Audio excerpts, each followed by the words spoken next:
everyone, welcome to my channel Ina's Tasty Chronicles. Today I'm going to show you how to make Easter bread cruffins. They take some time and effort to make them, but trust me, the result is so rewarding. They look stunning and taste amazing. I'll walk you through every step in detail to make sure your first attempt is a success. Let's get started. First, let's activate the yeast. In a bowl, add milk. Now, before we add the yeast, I really recommend checking the instructions on your specific yeast package. I'm using original dry yeast, and according to the instructions, the liquid temperature should be between 100 and 110 degrees Fahrenheit. So I'm going to heat the milk until it reaches that temperature range. Yeast is a living organism, so this part really matters. Too hot and it might die. Too cold and it won't activate properly. Don't rush, heat it in small intervals and keep checking with a thermometer. Once the milk is right, add sugar and yeast. In this video I'm using proportions to make about 9 to 10 cruffins, but in the description I've included measurements for smaller portions too. Once done, give it a gentle mix, then cover the bowl with plastic wrap and place it somewhere warm for about 20 minutes. In my kitchen, I like to turn on the oven to the keep warm setting, then place the bowl on top of the stove. It's just warm enough for the yeast to activate nicely. While the yeast is activating, let's get our dried fruits ready. In a small bowl, I'm added cranberries, dried cherries and a few dried pineapple rings, chopped into small pieces. You can use whatever dried fruits or nuts you like or have at home. Raisins, apricots, walnuts, almonds, they all work beautifully in cruffins. Once everything is ready, pour over some juice to soften the fruits and bring out the flavor. Let it soak while we move on to the next step. Meanwhile, let's prep our wet ingredients. Start by separating 6 egg yolks from the whites. We'll only be using the yolks for this part, so add those 6 yolks to a mixing bowl along with 3 whole eggs. Begin mixing and gradually add your sugar and vanilla essence while beating everything together until it's smooth and slightly fluffy. Now, here comes the secret to making your cruffins extra special citrus flavored. Add the zest from 2 oranges and 1 lemon. This brings such a fresh, vibrant aroma.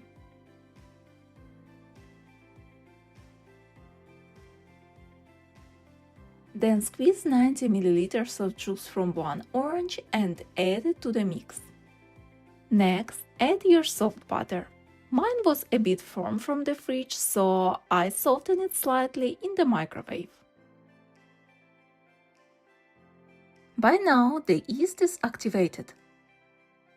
Look at those bubbles and that foamy top. Pour the yeast mixture into your mixing bowl and mix again until everything is fully blended. Once done, start adding sifted flour. And yes, sifting is important here for a lighter dough. Also, at this step, I switched mixer attachment from the whisk to the dough hook.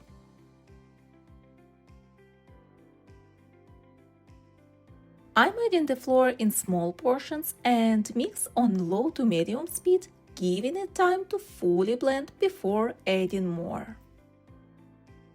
Now, this portion of dough gets a little too heavy for my stand mixer, so once I see it struggling to knead, I take over and continue kneading the dough by hand.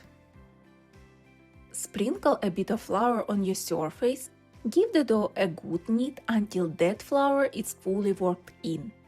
Then add a bit more, little by little. Flour should always be added gradually. As you knead, you will feel how the dough absorbs it and blends in smoothly. And if you listen closely, you might even hear tiny bubbles forming inside. This is a great sign. The dough is alive and working. I'm showing a close-up here so you can clearly see the texture and how the dough should look while kneading. Also be careful not to add too much flour. If you overdo it, the cruffins will turn out dense and dry instead of soft and airy. This step is crucial for fluffy cruffins, so here's my tip. Turn on your favorite music, something that keeps you going. Set a timer for at least 20 minutes and knead non-stop until the timer rings. The goal is dough that's soft, stretchy and elastic. Not sticky, but not dry either. And here it is, the dough we are looking for.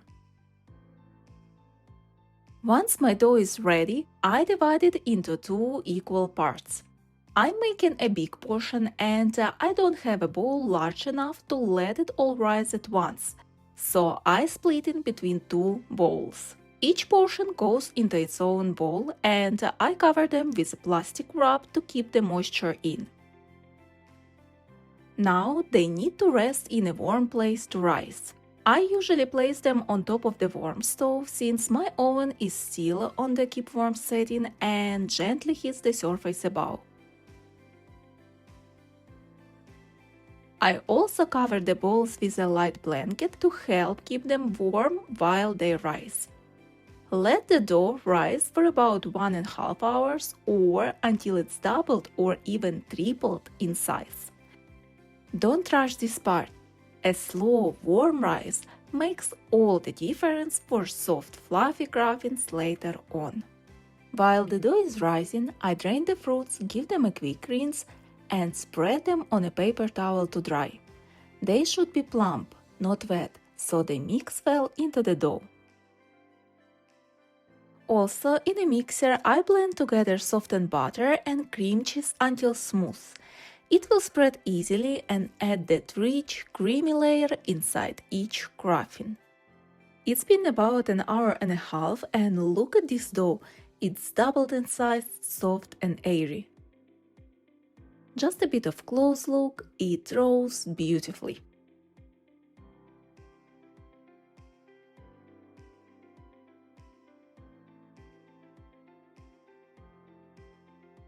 Now I'm going to split my dough into 5 pieces and work with one piece at a time. Roll the dough into a thin sheet, spread it with the butter mixture, and sprinkle over the dried fruits.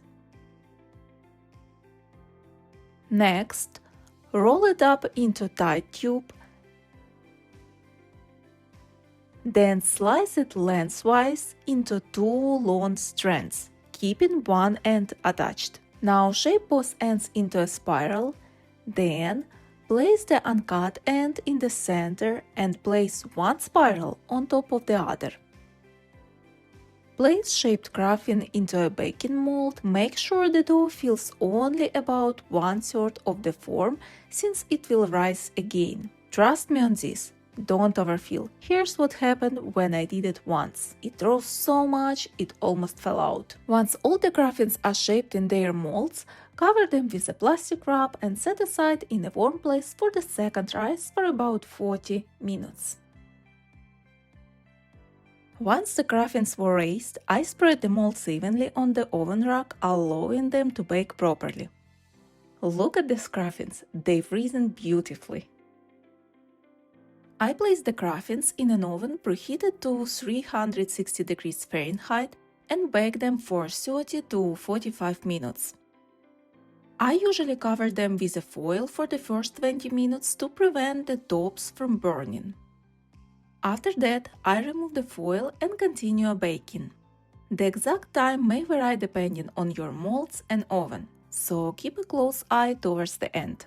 I check them with a wooden stick. Some cruffins, especially those on the edges, bake faster and might be ready earlier, so I take them out first to avoid overbaking.